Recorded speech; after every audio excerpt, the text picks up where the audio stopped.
Welcome back to Quantum Conversations. My name is Sarah, and today my co-host Carrie Bennett and I are going to be making these complex topics of quantum biology and circadian biology understandable to the everyday person.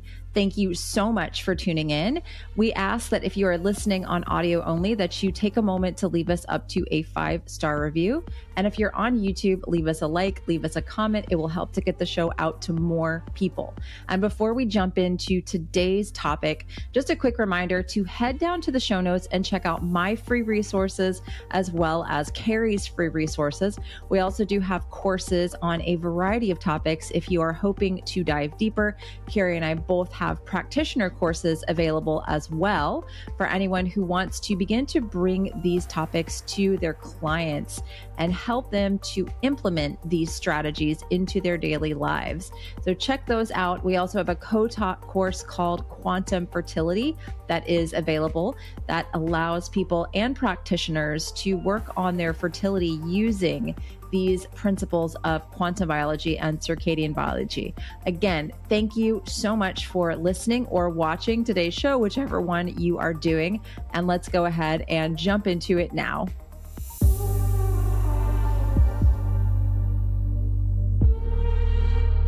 Hello, everyone. Welcome back to Quantum Conversations. Today, we're going to talk about hormones, fertility, and fasting, which is not three things you think would go in the same sentence, but hopefully by the end of the episode, you're going to see where we're coming from. Right, Carrie? Yeah, absolutely. If you're listening to this as a clip on Instagram, listen to the whole podcast. Right?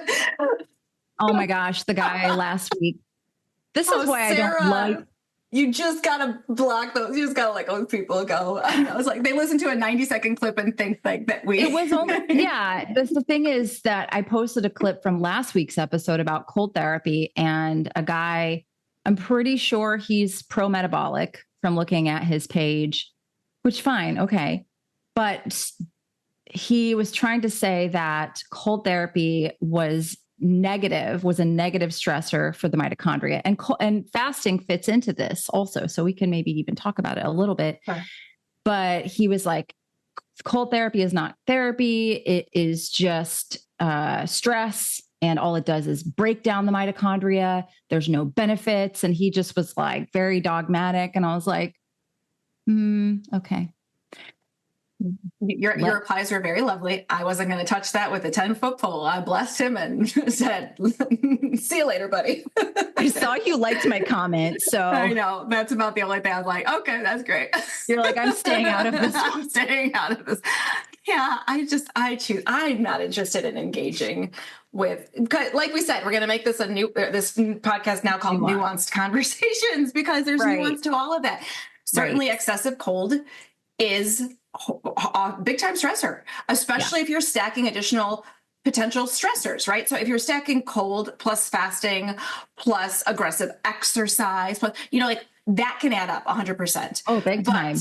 But what people are missing is this hormetic concept, right? Yeah. And it's like, this is why exercise has benefits. It's because you push the body beyond its capabilities, and the body says, oh, Carrie just worked me really, really hard. I need to make more mitochondria so her energy is better the next time she does that. Repair her muscles, make her muscles stronger or bigger or more explosive, or you name it, right?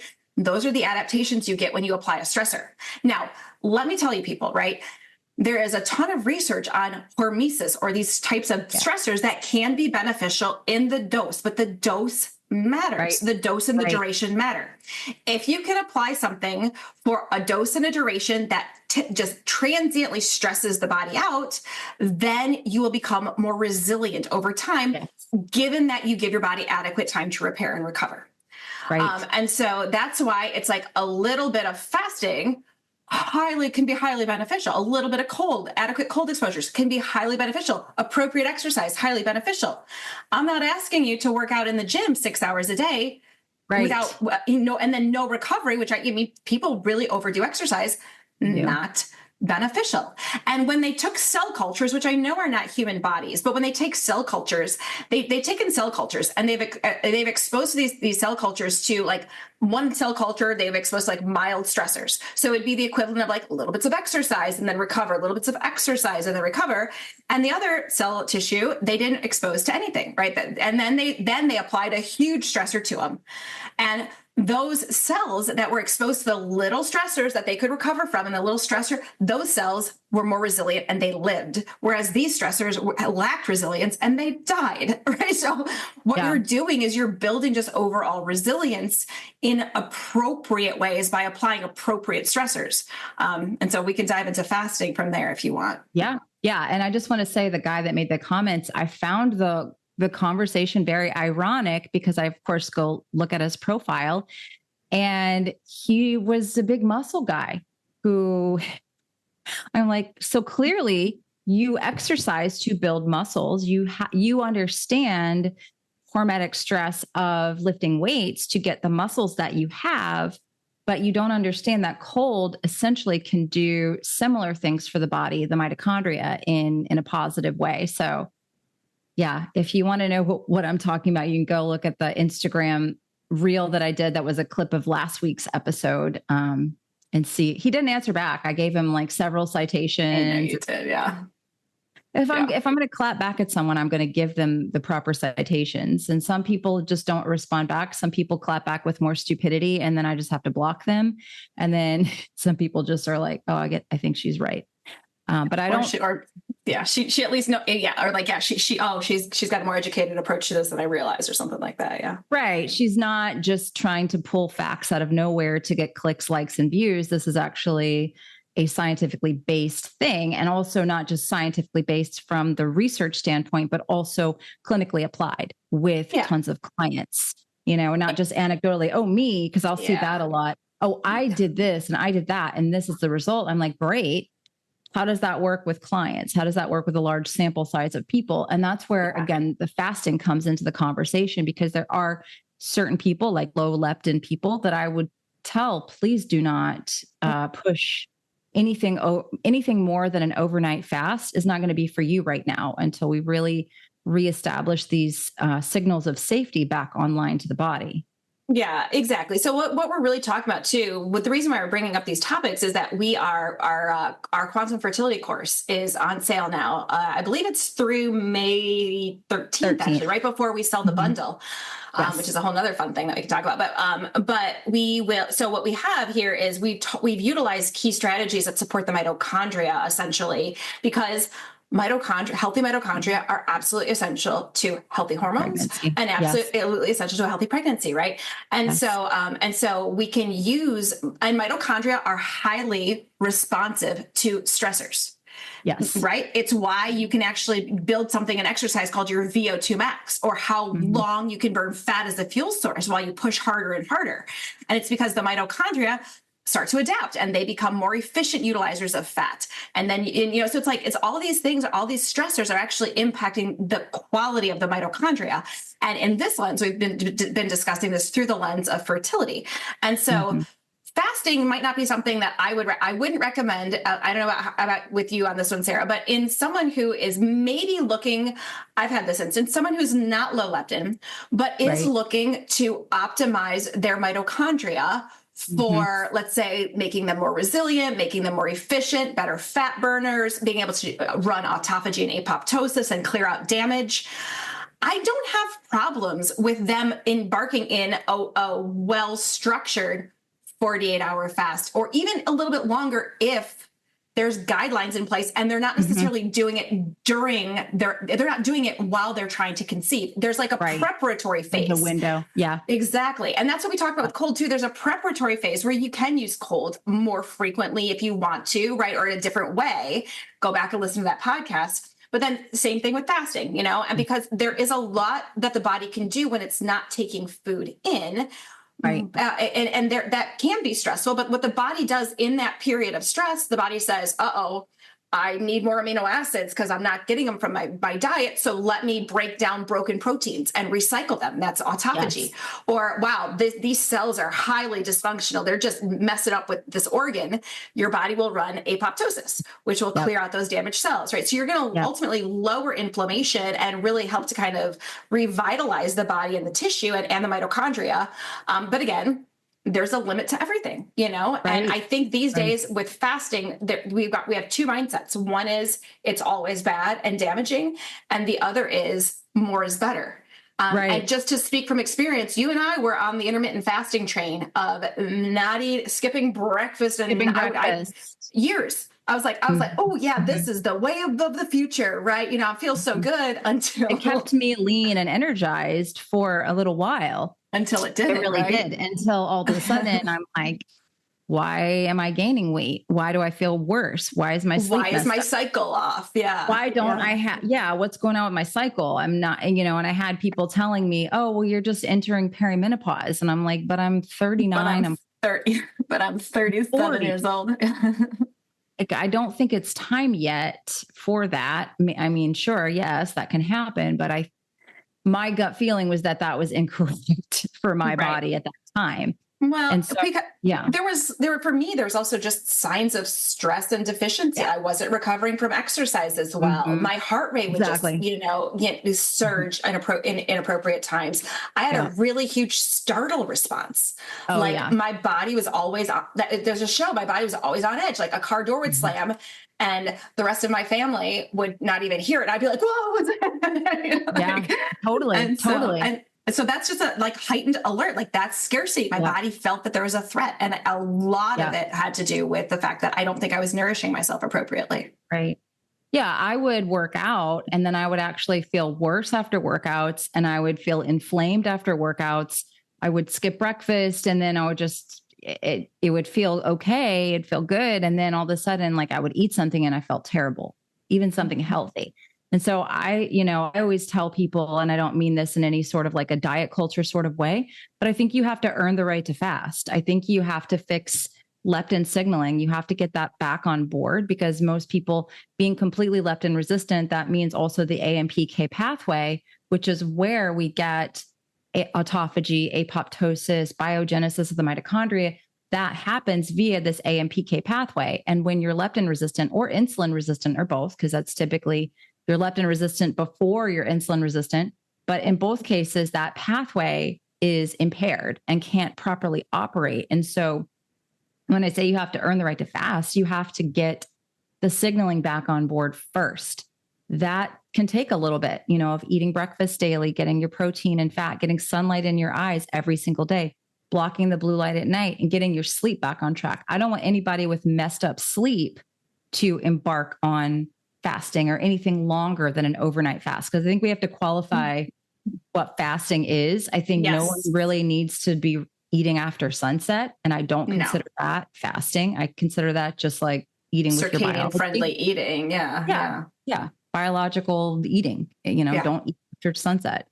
And then if you live in Canada and it's not getting dark until 9:00 at night, you really shouldn't. I don't think most people in the summer should eat past like 7 p.m. 7 is generally, I mean, if you look at a lot of the studies, but also just the general circadian clock, that's when digestion starts, for example, motility slows down. So it makes sense, right? The body is not anticipating a huge meal at that time of the night. And so I think it's an ideal thing just to have that window of, let's say 12 hours, which I don't think 12 hours, it really shouldn't be a stress to the body, right? And if you have blood sugar dysregulation issues because of it, that's another symptom of potentially leptin, right? Because what has to happen is your body, during those periods where food is not available, your body has to be metabolically flexible enough to say, food is not coming in, let me burn fat. In order to burn fat, that's a more complicated process. The body has to initiate a signal to go into the fat cell, take fat in a very big chunk, which you could call a triglyceride, break it up into little components, then send those fatty acids through different breakdown processes to ultimately give the electrons to the mitochondria, electrons and protons to the mitochondria. Can be a highly effective way to make energy in the form of water and ATP in the mitochondria because fat is electron and proton dense, right? It's got more hydrogen than carbohydrates. but it's more time consuming. It requires different steps. And if it hasn't been coached appropriately because of leptin resistance, or it hasn't been coached just because someone's just only has just eaten a lot of sugar, even clean sugars, right? Sugar, the body's not going to default to that. I mean, the body will have to actually coach that back in, and that can take some weeks to be able to do. Yep, exactly. It takes time to get that signaling back on board. And so, and I know some kind of fasting advocates will say, just start fasting right away. Just go into it now, and your body will adapt, and then you're going to become more insulin sensitive and benefit metabolically. But that's a really quick way to crash your adrenals out and to create scarcity. Yeah, low leptin, nervous system. Yeah. Nervous system dysregulation, sleep issues, like hormones. Yeah. Right. It's a quick way to really just create more dysregulation in the body and then create a bigger issue. And so, sure, you can strong arm your way into fasting. I want to say, yeah, that's a thing you can do, but I really don't recommend it. There's a better way to do this that's more friendly to the body, that can be more hormone promoting, because we started the whole conversation off about optimizing hormones. And so if you want to approach fasting in a hormone optimized way to support things like fertility, then you've got to reestablish leptin signaling first, really get the AMPK pathway working again, give your mitochondria the right signals through light, dark, the right foods, senses of safety.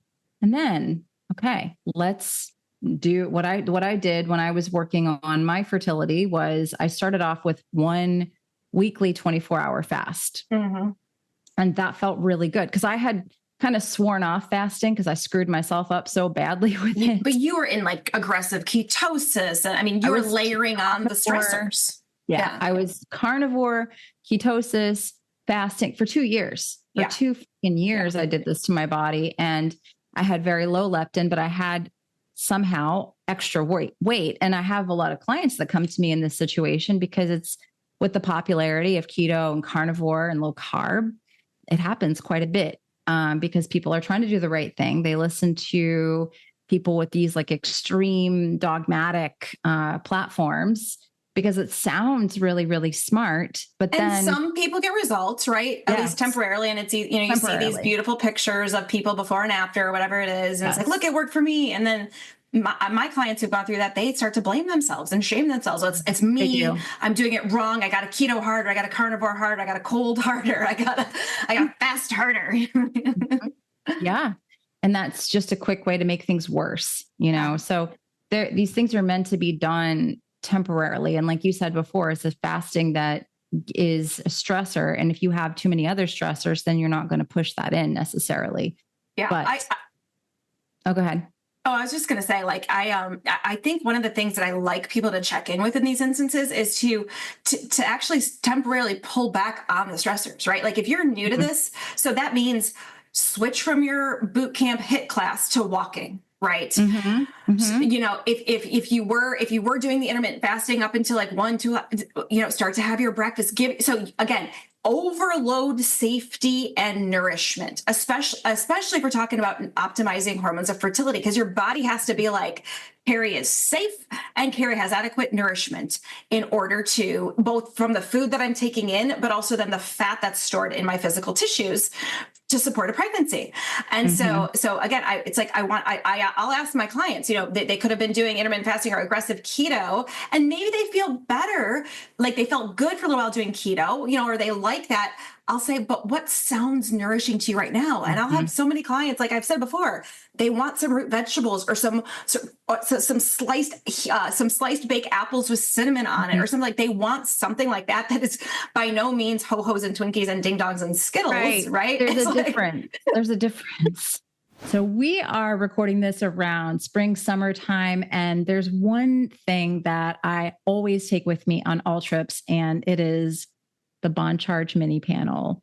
What about you, Carrie? Yeah, it's great. I love it. It's portable, battery operated, super convenient to take with you. I'll use it just, let's say on my back if I feel like I have a little bit of like pain, or my stomach if I have having digestive issues. It's great actually as ambient light in hotel rooms when right? It's perfect a great for little that. flashlight. Yeah. A great little flashlight. I know, like if you need to, like, let's say you've got like a couple, like one of those, multi-rooms, it's like, I have to check like what's happening with the family. Or you wake up early and you don't want to disturb everyone because the only lights in a hotel room are just disastrous. And so I find that it's amazing for travel for so many reasons. But then approaching spring and summer here, getting to spring and summer, I love red light therapy as a preconditioner for the skin. And that is such an easy way to precondition the skin on the face, on the chest, on areas that actually get a lot of incidental sun exposure. And so by using red and infrared light therapies on it from the Bond Charge mini panel, you're actually giving the skin and the mitochondria support for enhanced collagen synthesis, improved mitochondrial repair and function. So there's so many reasons why this Bond Charge panel, especially Bond Charge in general, but this mini panel is so convenient for spring, summer, and travel. We love it. So if you want to check out the Bond Charge mini panel or any of their other products, use the code QuantumPod at checkout and save 15%. The post about that today, I haven't had time to check to see if it's pissed off anyone or well, the algorithm. If it's about food, it has, Sarah. So congratulations. We'll see. What did the post say? It said, true or false, carbs cause visceral fat. Oh, eating fruit leads to visceral fat. And then it was just because that was actually a question in my group from one of my group members. And I had to explain that it's not necessarily fruit. It's the signaling in your body that's broken, right? Are you leptin resistant? Are you insulin resistant? Your body can't efficiently use that food. It doesn't have the right signaling on board. It's again, you want me to give a black and white answer and I can't. Overall, I think that fruit can be a positive thing for people. It's not the same thing as eating Twinkies or Ho-Hos, like you said, even though some of these people out there are saying that it is, it's not. Well, it's like, what the research talks about is fructose. Okay. So let's get this straight, right? When you dive into the research, this is going to be a side note. When you dive into the research, sometimes you'll see that excessive fructose can cause transient insulin resistance and lead to a temporary gaining of some fat, right? Some fat. But if you look at it through the lens of seasonality, this makes sense because in the most fructose rich time of the year, and we're talking the harvest season, the body has to anticipate. If we didn't know how to anticipate scarcity, like if all of a sudden in Michigan, it went from like corn and peaches and pumpkins and sweet potatoes, if it went from that and my body couldn't anticipate then that it was going to be pine needles and deer, right? Like, I wouldn't have been prepared necessarily to be able to have my body bridge that gap where there could have been a longer period of scarcity. And so come the harvest season, I have more fructose available to me. That fructose is a seasonal signal that scarcity will approach. Right. And so my body will take in those nutrients and say, oh, we got to prioritize storing some of these nutrients. So I'll see thyroid numbers shift transiently in the fall. I will see blood sugar slightly dysregulate in the fall, but it's a transient thing. I'll see vitamin D. Actually, there is an association, even though I don't love vitamin D blood testing, there is a direct association between blood vitamin D levels dropping around mid-October as, again, another signal to the body that, okay, we're approaching a period, right, where we might have scarcity. We got to prepare you. And so then the body will become mildly less, I'm not going to say insulin resistant, mildly less insulin sensitive as a means of helping to store nutrients. But to take that type of research and then say, a fruit, a piece of fruit a day is going to be an issue, whereas the vast majority of Americans are dealing with high fructose corn syrup, fructose, fructose rich, like the candies, the Ho-Hos, the Ding Dong, all of those things. It's not even comparable in my opinion. No, it's not the same thing. It's just not the same thing. And we all, like we've talked about before, I think we lose the forest for the trees in the alternative health community. And we forget how, like, most people are getting Uber Eats every day, getting fast food every day, still drinking soda. I mean, full sugar soda is a regular thing, full sugar juices. That's very common. And so when we talk about a metabolic crisis and obesity crisis and all the things going on. Because people are overeating organic grapes or something. Not because they're eating too many apples. It's likely that's not. If anything, eating lots. How many apples could you eat a day? I'd be full I can't eat more than one. Like I would know. Like if I had 2 or 3 apples a day, well, it just feels those are filling, right? Like, so I doubt people are overeating because of. It's a whole, that's a whole, I mean, it's a whole nother rabbit hole to go down in terms of talking about that visceral fat aspect. But in terms of fasting, what I think we need to get on the same page with is if the body already feels like there's scarcity and lack, it will treat fasting as an additional stressor. Yes. Ways that you would know that that's the case would be things like you could measure low leptin. You also might be that person that has tried fasting or tried these things and your body just hoards fat. Right. If your body is hoarding fat, it's because it's either not getting the signal that it like the thermostat, like the fuel gauge is off. Right. And so it thinks it's starving, or if someone is like more maybe leaner and they have maybe a little bit of fat that they're trying to lose. Well, again, if they're the fuel gauge is off, your body again still thinks it's starving. Yes. And so you got to bring back the safety signals first. Yes. And for us, it's that, time of day. So circadian signaling, nourishment, a feel good exercise. So movement that doesn't feel like it's too much of a stressor. Yes. I would personally prioritize hot baths over cold plunges, right? Like what makes you feel safe and feel supported. And you can still do self-care stuff. Like I would love my molecular hydrogen. Like you said, I love my earthing, my grounding. But those are ones that don't feel like there's a hormetic stressor involved in there. Right. And then the perfect thing then too, I think like you alluded to was, what does a 24-hour breakfast to breakfast fast feel like? Exactly. You get hangry in there, that's a sign, right? Like if you're getting hangry, it means that your leptin signaling is likely off in between meals. Your body, it doesn't have the signaling to then tap into fat as a fuel source.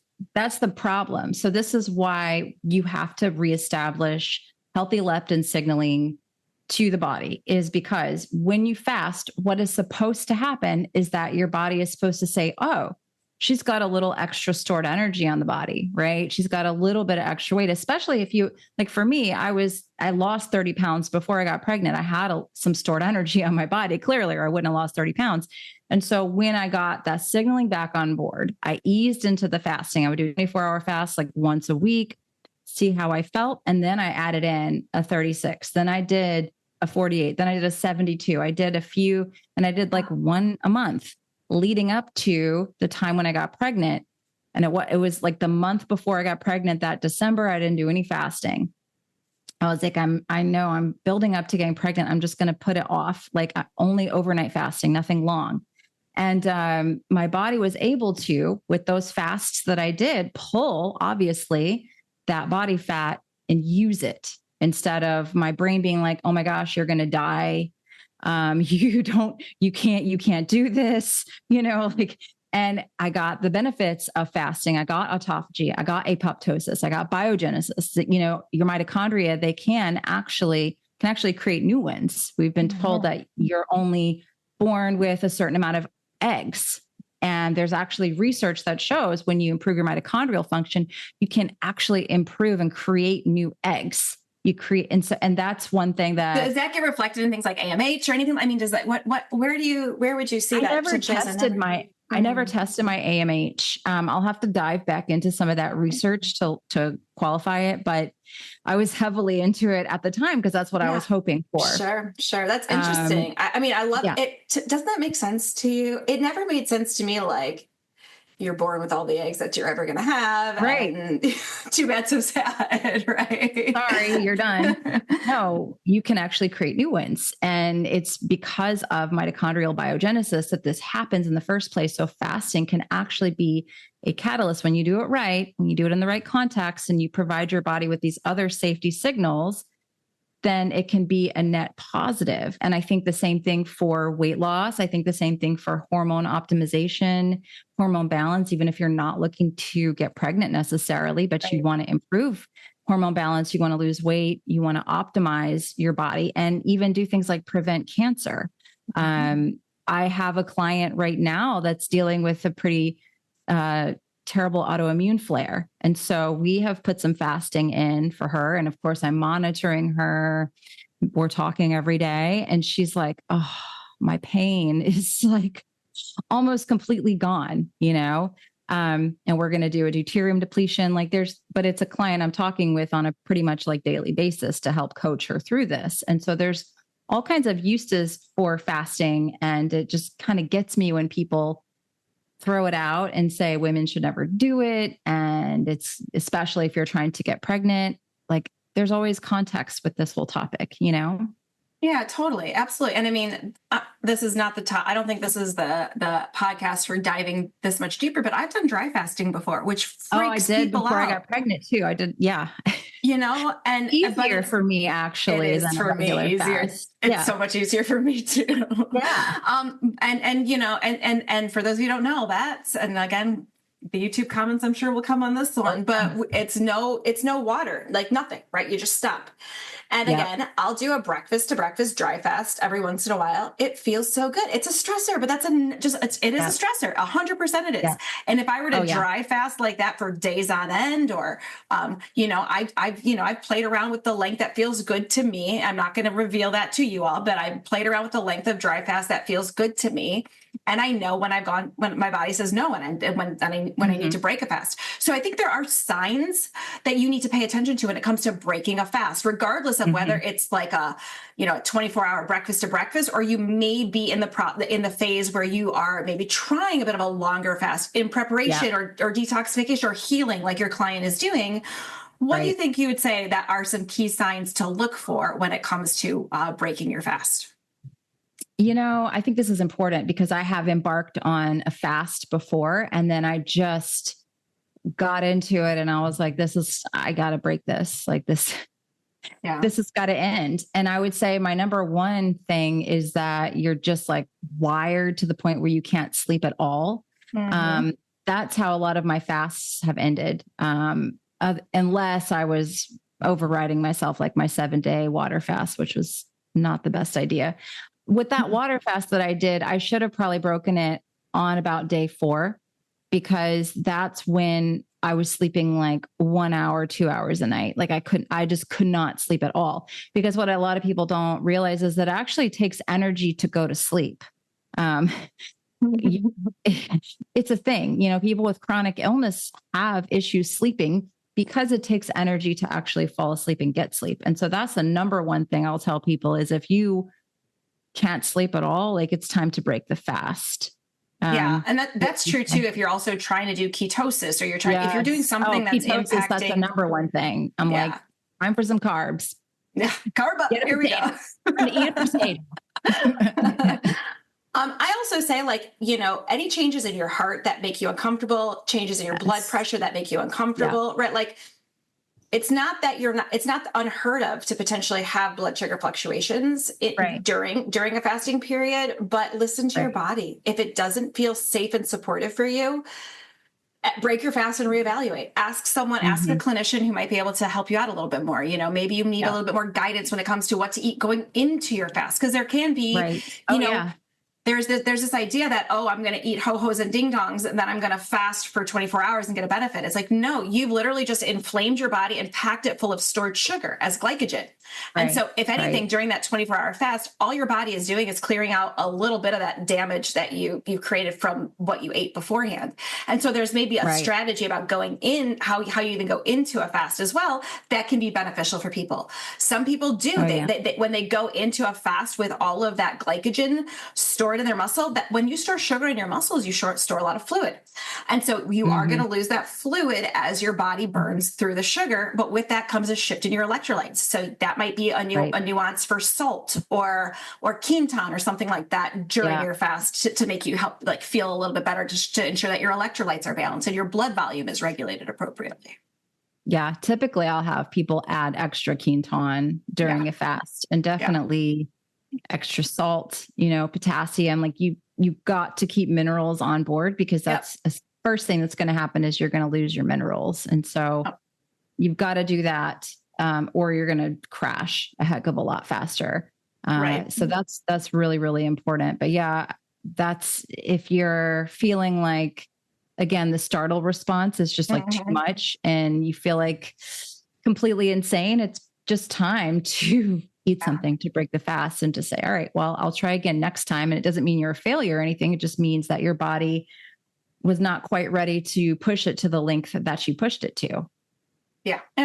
I find with each fasting experience, it never feels like a success or a failure. It feels like I've learned something about my body and I've tried to support my body in a certain way.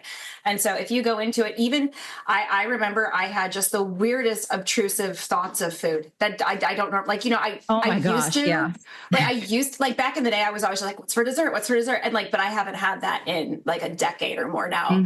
And so when I had those obtrusive food thoughts, I'm like, something's off here. Let me just nourish myself, right? Like this doesn't feel right. So yeah. The food thoughts are a big one too. And it wasn't even for like good stuff. Like I wasn't even thinking like, oh, I want dessert, like, chocolate cake, right? It was, go have those sardines. Like, I was like, okay, my body is really asking for, right. my body doesn't just put the sardine, craving in my brain unless it really needs something. So yeah. And then I would say one thing that's important when you do a longer fast is how you break it, because I've heard people say things like fast and then eat candy and eat nachos. I know. Well, I have had the advice given to me personally to eat candy and eat sugar and a bunch of. I think I know where that came from. Yeah. That just continues to haunt me for some reason.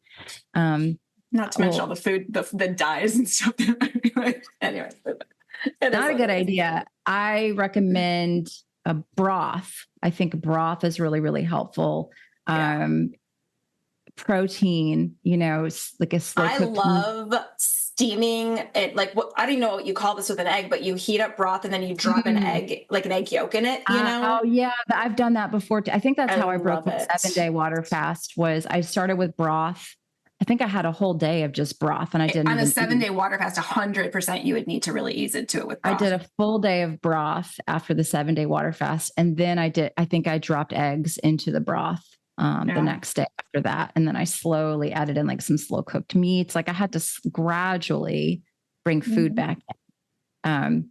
Cause you can really mess yourself up. And then that's another thing you really want to make sure you're very intentional about the process. You don't want to use it as a crash diet. You don't want to use it as like, I'm going to lose all this weight for this event and then just go crazy eating junk food and overeating, because that is a really quick way to mess your body up, Yeah. Well, you're going to give your body's just gone through a phase where it was able to actually hopefully get rid of inflammation and toxins and repair damage. And then all of a sudden, if you start to throw garbage back in, it is not helpful to the process, but also digestion is energy intensive. And if your body has kind of shut down those pathways in favor of, say, repairing organs, deeper organs, right, that need that repair, it's not all of a sudden going to be like, oh, sure, you can have this Thanksgiving dinner now and I'll digest all of it for you. It's like, no, that process has gotten down regulated. You got to slowly ease back, especially the longer. Like, listen, 24-hour, not a big deal.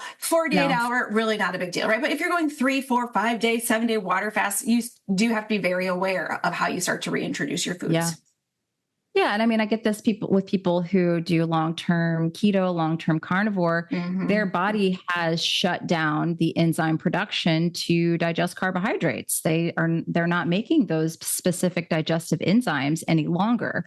Not to say you can't bring them back on board, but that's why when you come off of one of these diets, you have to be intentional about it and you have to do it slowly. And a lot of times it can be helpful to support yourself with a really good digestive enzyme or at least some bitters. You chewing the heck out of your food. It is so underrated. Like chew your food until it's baby mush, people.